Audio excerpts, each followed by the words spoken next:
దేశాయిపేటలోని Calvary Baptist church Sunday school ఆధ్వర్యంలో యేసుక్రీస్తు జయ ప్రవేశం ఉత్సవాలు ఘనంగా నిర్వహించారు. హోసన్న జయము హోసన్న జయం తలుచుకుంటూ కల్వరి బాప్టిస్ట్ చర్చి నుండి గ్రామ వీధులలో ర్యాలీ నిర్వహించారు. ఈ ర్యాలీని ఉద్దేశించి ముఖ్య అతిథులు పాస్టర్ రెవరెండ్ ఎం అబ్రహాం సంధ్య గారు మాట్లాడుతూ యేసు ప్రభు ఈ లోకానికి రారాజుగా వచ్చినందుకు స్తుతిస్తూ ఘనపరుస్తూ మహిమపరుస్తూ యేసుక్రీస్తు నిజమైన రక్షకుడు, పాపులను విమోచించుటకు ఆయనే రాజ్యంలో పాలి భాగస్థులను చేసినందుకు ఆయనకు కృతజ్ఞతాస్తుతులు చెల్లిస్తూ ఆయన రాజ్యంలో సమాధానం, నీతి, నెమ్మది, సంతృప్తి ఉంటాయని ఈ లోక రారాజుగా అని తెలిపారు.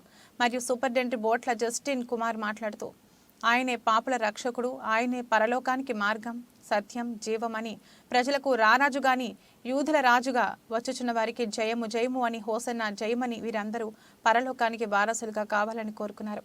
ఈ కార్యక్రమంలో సంఘ ప్రెసిడెంట్, సెక్రటరీ, ట్రెజరర్, సంఘ పెద్దలు అనే విభాగాలు పాల్గొన్నాయి.